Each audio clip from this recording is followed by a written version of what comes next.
পাতলু, ওই দেখো একটা মৌমাছির চাক। খাবার পাইনি তো কি হয়েছে, এবার এসো আমরা মধু খাই। তুমি এখন মধু খেতে গেলে মৌমাছি হুল ফুটিয়ে তোমার চেহারার ইতিহাস ভূগোল সবকিছু বদলে দেবে। আরে এসব সবে আমি জানি, কিন্তু উপরের দিকে দেখো চাকে একটা মৌমাছি নেই। আমি এক্ষুনি চাকটা ভেঙে নিয়ে আসছি।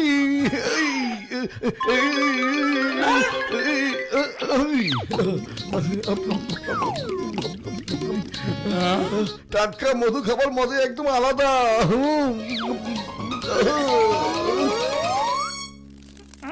আরে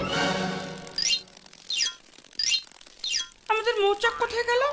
হ্যাঁ, ও, আচ্ছা এই তোমাদের কাজ, দাঁড়াও দেখাচ্ছে মজা। আরে আমরা এত কষ্ট করে মৌচাক বানিয়ে সেখানে মধু জমাচ্ছিলাম, আর তুমি এত সহজে খেয়ে ফেললে। খেয়েছি তো কি হয়েছে, একটা চাকি তো ছিল, আর একটা বানিয়ে নাও। কি হয়েছে তাই না? আচ্ছা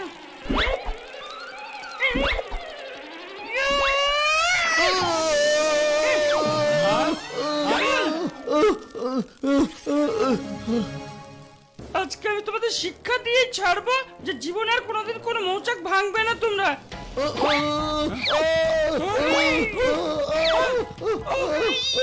আরে দেখি সত্যি সত্যি আমাদের পেছনে লেগে গেল।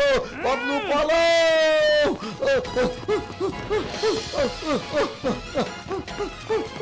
যাও আরো খাও টাটকা মধু, শুধু তোমার কারণেই আমিও বিপদে পড়ি সবসময়।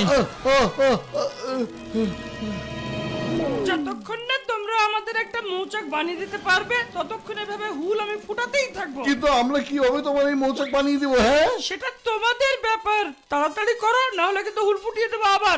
না, সরি সরি বলেছি তো তোমাকে, সরি বলেছি। ও সরি। চিংগম স্যার, বাঁচান চিকম স্যার, চিকম স্যার বাঁচান। মোটু পাতলু, কেন পাও ভয় যেখানে চিংগাম রয়? কেন পাও ভয়? বলো বলো, কি হয়েছে বলো। চিকম স্যার, একটা মৌমাছি আমাদের পেছনে লেগেছে। মোটু পাতলু, তোমরা দুজন একটা সামান্য মৌমাছির ভয়ে পালিয়ে আসছো। একটা ছোট্ট সামান্য মৌমাছি তোমাদের এমন কি ক্ষতি করতে পারে? এক্ষুনি বুঝিয়ে দিচ্ছি কি ক্ষতি করতে পারি।